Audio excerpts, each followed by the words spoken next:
Here in Hartford, News 22 reports on the proposed budget cuts for Eastern Connecticut State University. Stay tuned to find out more. See how Eastern is making a big splash at Wyndham Tech next on News 22.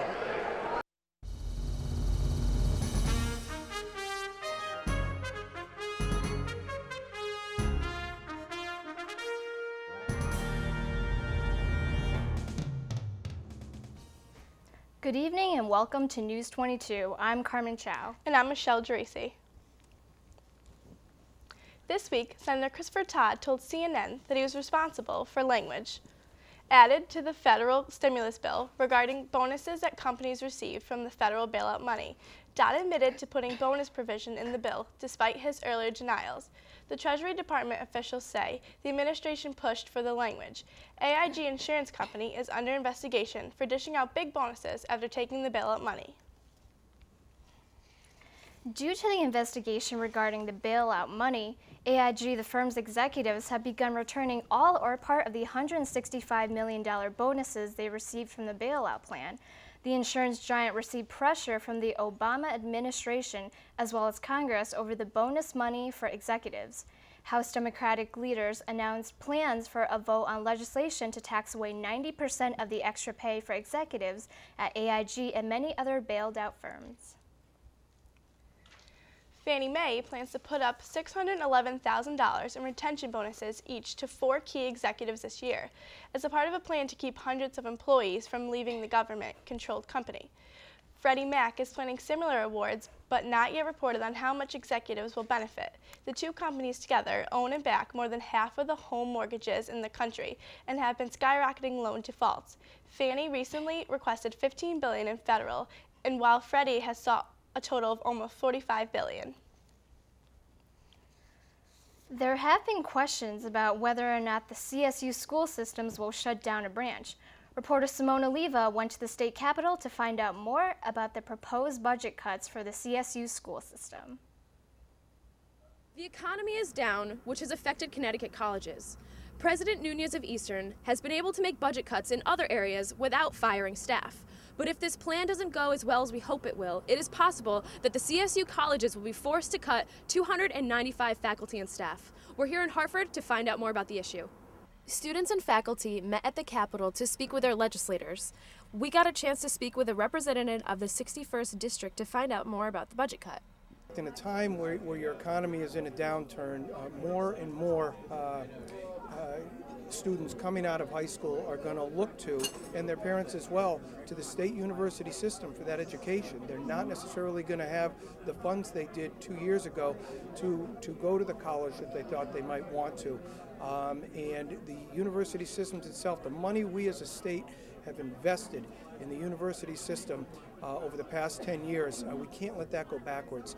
And we have developed I think one of the top state university systems in the country. More and more individuals taking advantage of that, and in an economy like this, something that we can help make affordable to them.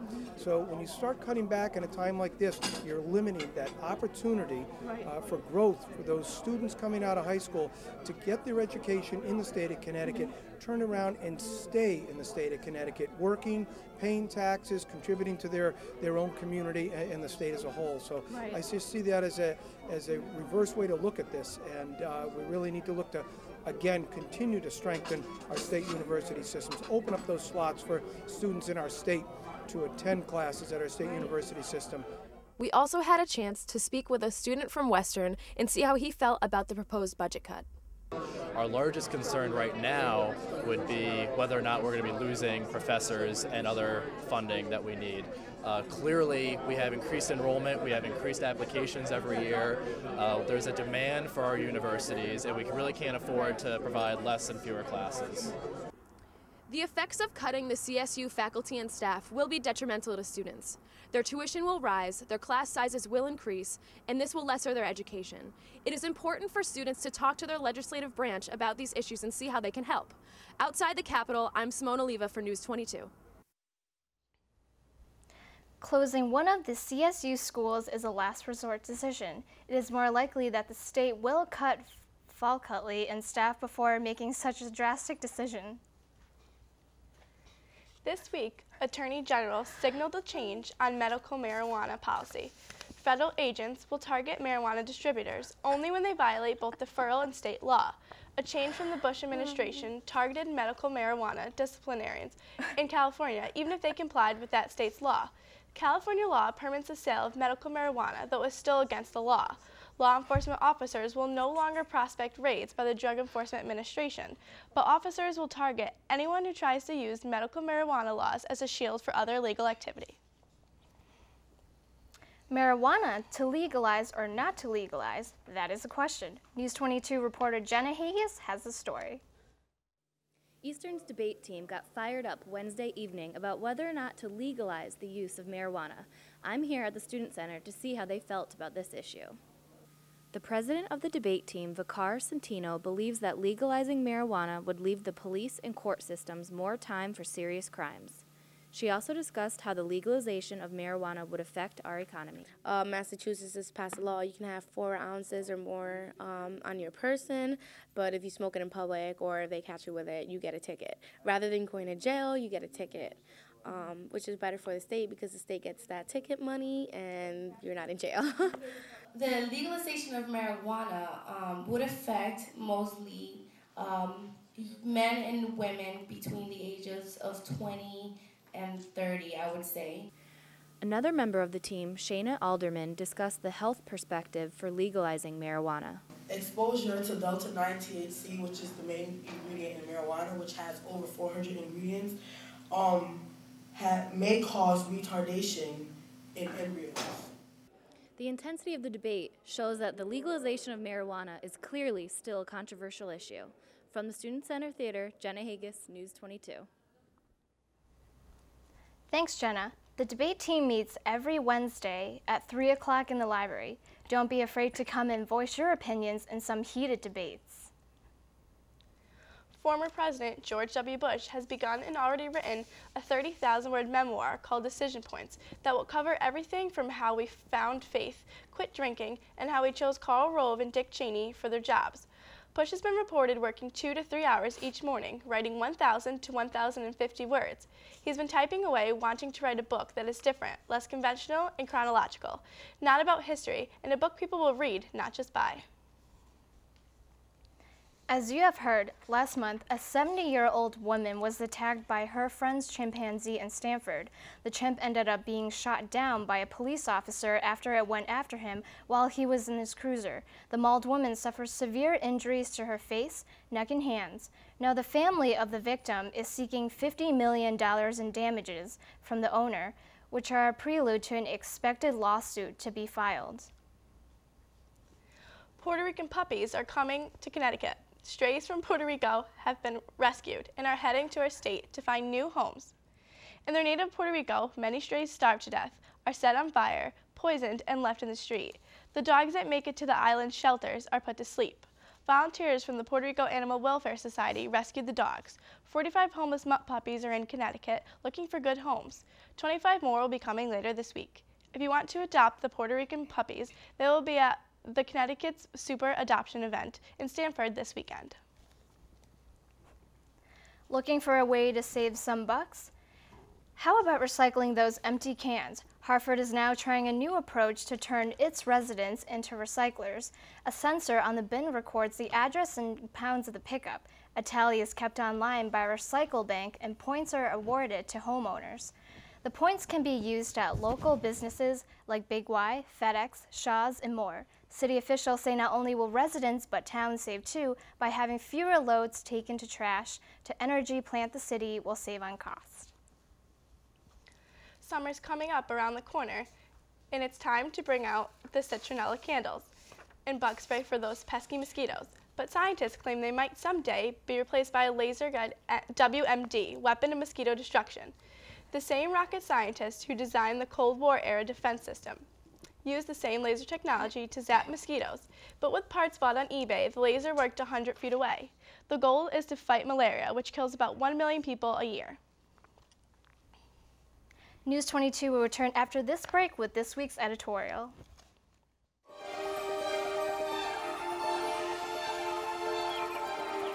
Hello, little prince.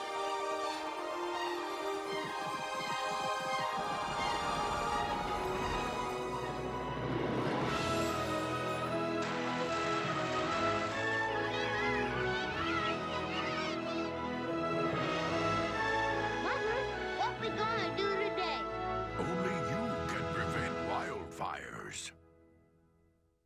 My first real bad experience with alcohol. My first experience with drinking. My first experience drinking. I went shot for shot with a bunch of guys. Gulped down the whole thing. We finished a liter. I drank a little bit too much. There was a lot of vomiting. I ended up passed out in a closet. I had to go to the hospital because I was sick. Found out that one of my real close friends was in the hospital.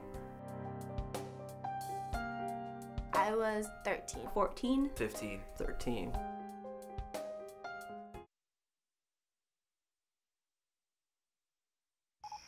Listen up, Energy Hogs. We got a real porker of a house here. Get in there and waste some energy. There's no insulation, boss. It's hard heaven. Leaky windows, too. This is gonna be a breeze. Perfect. Go wild and waste some wattage. Time to tan. Oh, there's hot water for just one pair of pants. My kind of place. This thing's so old, it's gonna take me hours to get dry. Keep wasting. They'll never know what hit them till they get the energy bill. Boss, they're home. Energy efficient bulbs. You've got the power to get rid of Energy Hogs. You can help your parents add insulation, put in Energy Star appliances, and lots of other things to make your home hog-free. Find out how at energyhog.org and play fun games too. Oh, retreat! Retreat! Go to energyhog.org and get the Energy Hogs out of your home. Hey, wait for me! We're back and we have with us Simone Oliva with this week's editorial. Thanks, Carmen. In American society, there is a profound importance on gender. When parents are expecting a child, typically their friends and family will desperately want to find out the sex of the baby. If it's a boy, he will get trucks and a blue blanket. If it's a girl, she'll get a doll and a pink blanket. However, intersex babies are born every day. What color is their blanket? A person born intersex is considered not strictly either male or female due to the characteristics of their reproductive organs. Sometimes parents won't know the sex of their child because on a female body, the reproductive glands are on the inside. Intersex children may not find out their reproductive status until puberty when they visit the doctor. These kinds of circumstances can affect how a parent will categorize the gender of their child. If the child looks like a girl, it must be, right? Not right. Genders that have been assigned by a child's parent or doctor may not be compatible with that individual's actual psychological, hormonal, or emotional makeup. The result amounts to a person living in a seemingly unnatural life, following preset gender roles like playing baseball or taking ballet lessons that don't necessarily apply to them. Imagine waking up every day knowing you're a boy or a girl when everyone around you, even your loved ones, tell you that you're someone else. Sounds terrible, and it is, and it happens to more people than you'd think. For example, out of 1,000 male babies are born with an extra X sex chromosome, which is the dominant female chromosome. This extra X affects the development of the reproductive system, which causes reduced fertility. In many cases, males or females that carry this extra chromosome will be eliminated from competitions in sports leagues because of the DNA of their makeup. Unfortunately, these people find themselves unable to compete or participate in events like the Olympics. Americans generalize the characteristics that make up someone's sex, and by doing so, we have built gender roles that encompass our everyday lives. We neglect others that are not built into our socialized gender categories. It's important that as a society, we acknowledge different sexes to be just as validated as any male or female. For more information on this, please visit the website for the Intersex Society of America at www.isna.org. ISNA advocates to stop sex discrimination.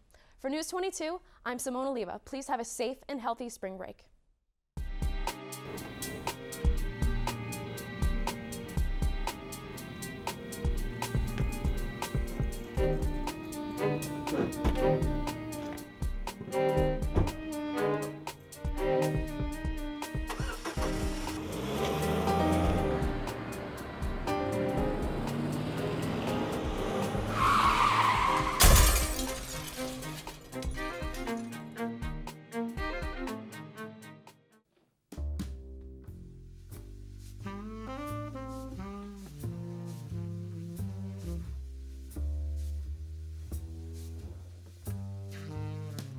Jess, I don't know what to do.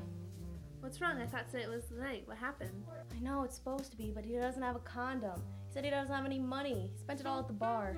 Well, don't go through with it if he doesn't have a condom. I know, but he really wants it.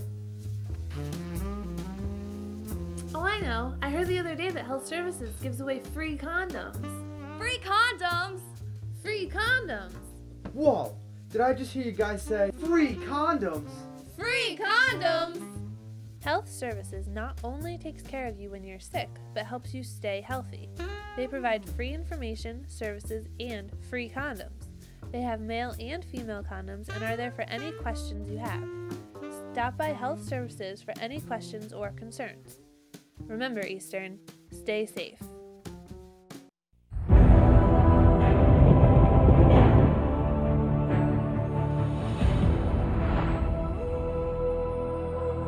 Impossible. It's never too early to start reading to your kids. Are you prepared for what awaits you? There are amazing possibilities when you open a child's mind to reading. Log on to the Library of Congress website and let the journey begin. It's not new news that Eastern Police Station is under construction on High Street, but there are high hopes for the $2.6 million station to be completed. The new station brings many changes, such as communication systems and more space for evidence and holding cells. President Nunez said the old station will be torn down to make room for a more glorious entrance. As the semester comes to an end, Eastern may be saying goodbye to the Blue Cat. Talks of a new school athletic logo continue. The logo will change from a blue cat to something more representative of a warrior. The blue cat never was printed on Eastern sports team uniforms. The director of University Relations, Dr. Osborne, is working with a number of graphic design companies to convey the warrior in different symbols, ranging from men in suits of armor to depiction of primitive tribes. Do you need an internship? If so, head to the Student Center patio on Wednesday, April 1st for the Career Services National Internship and Co-op Kickoff Picnic. There will be much information about internships and co-ops for interested students. There will be free gifts for students who attend. Food will be available as well. The picnic will last from 12 to 1 p.m. Hope to see you there.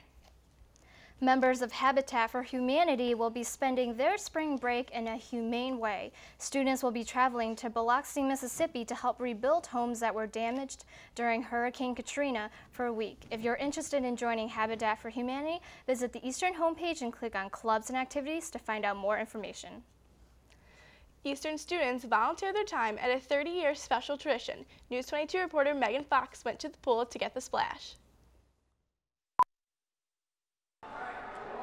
Eastern students not only work hard in the classroom and on campus, but many of them volunteer their time in the local community. ECSU dove in and made a big splash at Windham Tech. 350 volunteers partnered one-on-one with athletes at the Windham International Special Olympics swim meet.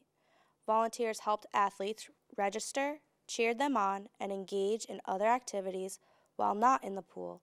We spoke to Glenn Rogers to tell us more about the meet. And it's just craziness all day, but it's a lot of fun. All the kids are having a great time. There's a lot of Eastern students here. Students work together with the Special Olympics to assist with the sports clinic, food service, and water safety. The head lifeguard at the meet told us about the event. My favorite part is watching the kids come down and see the smile on their face when they're done, you know, whether they come in first, whether they come in last. Even today, you know, we saw kids that wait around in the water until everyone is done so that they can slap each other five and congratulate each other. And I think with all the competition, you know, that happens in the world, you know, to see somebody have that kind of good sportsmanship, it touches you and it's just a great experience. It's amazing. If you're interested in volunteering at other Special Olympic events, visit their website at specialolympics.org. From the Windham Tech Pool, I'm Megan Fox for News 22. Thanks, Megan. If you'd like to be involved in upcoming volunteer opportunities at Eastern, visit the homepage. Spring break is next week. Reporter Michelle Geraci went all over campus to see how students will be spending their free time. Spring break is just around the corner. We're here in the Student Center Cafe to find out what Eastern students are doing for their spring break. I am going to be working at Panera the entire spring break. I'm driving down to North Carolina to visit family. I'm really excited about it. I haven't seen them in about 2 years, so it's going to be a good time. I'm not doing anything. I'm staying home and sleeping a lot. I'm going to New Hampshire to visit one of my friends, and we're going to go snowboarding for a few days, and we're going to camp out. Well, my buddies and I just rented out a timeshare in Virginia Beach, so we'll be driving 9 hours all the way down there, so it should be a good adventure. Well, I thought I'd catch up on some sleep, probably watch a couple of episodes of The Office. Missed a couple of them, so I'm just going to catch up on that. Mostly sleep, though. I'm building and designing a greenhouse with my friends, and we're going to build it at my house. I'm going home to hang out with my friends, and then I'm also going to Boston for a human rights convention. I'm going up to Canada with some friends to have a good time. News 22 hopes everyone has a fun yet responsible spring break. I'm Michelle Dracy in the Student Center Cafe for News 22. Thanks, Michelle. On behalf of News 22, have an enjoyable, relaxing, and safe spring break. What's so curious about Benjamin Button? Well, you can soon find out. On Tuesday, March 31st, the film, The Curious Case of Benjamin Button, will be shown in the Student Center Theater. The movie is about a man who ages in reverse, why he does, and his life as he grows younger. The event will start at 8 p.m. and is free of charge. It's almost the end of March, and students are working hard during the mid-semester. I asked students how their semester is going so far.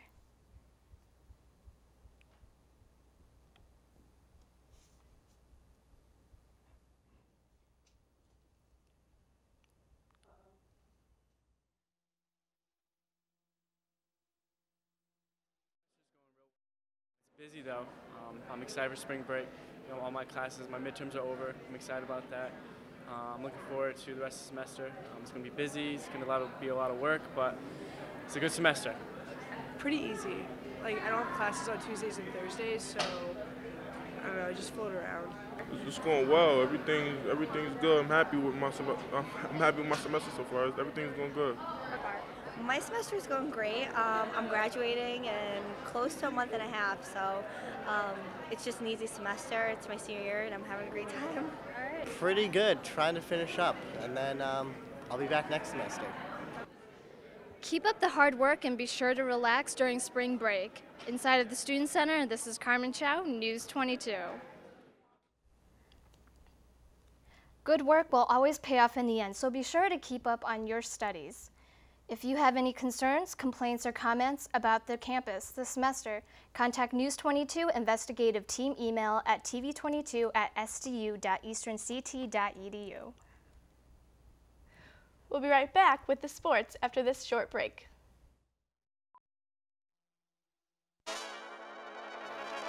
Fire safety is an important part of our well-being on campus. By taking precautions and making smart decisions, fires can be avoided. Be aware of overloaded electrical outlets. Don't leave cooking unattended, and make sure paper and other flammable materials are not placed near the stove. Preventing a fire is important, but knowing what to do if one occurs is just as important. If the alarm sounds, don't panic and evacuate immediately. Refer to your residential hall office for the quickest and safest route, and remember, never take an elevator during a fire. For more information, visit us at www.easterncct.edu/DEPTS/police.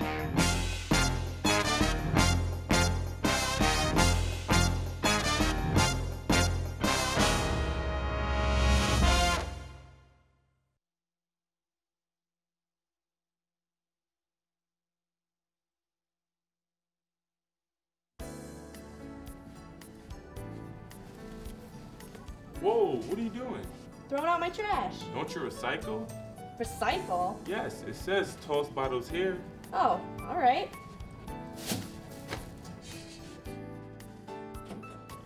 Recycling prevents about 64 million tons of material from ending up in landfills every year.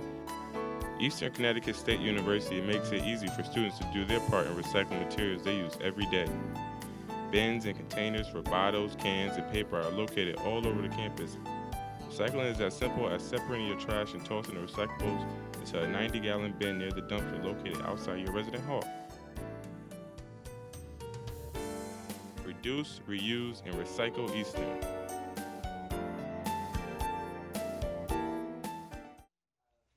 We're back, and we have with us Tyler Tupper with this week's sports update. Thanks, ladies. Eastern's baseball team is doing well with an undefeated record of 5-0. We highlighted a key player on the team as this week's Athlete of the Week. Reporter TJ Snupkowski brings us to the diamond. For this week's Athlete of the Week, we chose outfielder and pitcher Jim Schultz of the men's baseball team. It's a great honor. Never would have, anticipated having this come in such an early time in my career here, but it feels great to be playing well and having a great year the way we are.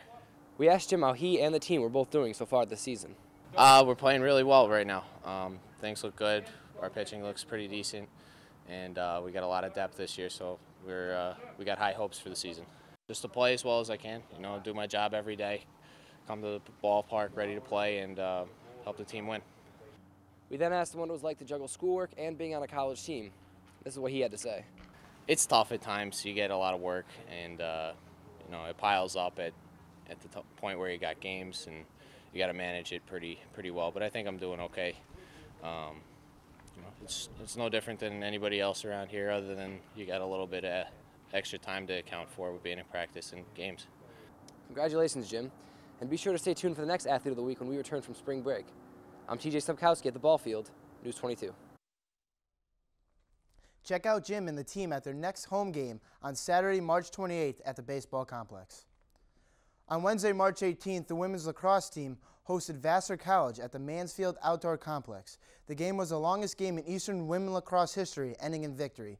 The match was tied 10-all at the end of regulation.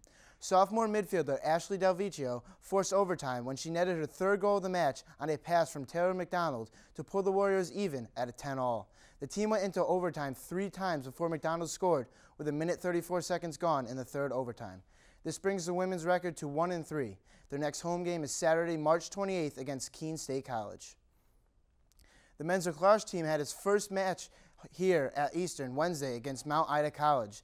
They led the team to a 14-7 victory. Senior attack Matthew Savage had 3 goals and 3 assists, and junior attack Vinny Tornatori, in his first start of the year, had 3 goals. This game left Eastern with a 3-1 record. Their next home game is Saturday, March 28th against University of Southern Maine. Well, that's it for sports this weekend. Have a safe and healthy spring break. That's our show for News 22. I'm Carmen Chow. And I'm Michelle Dracy. Have a great spring break, Eastern.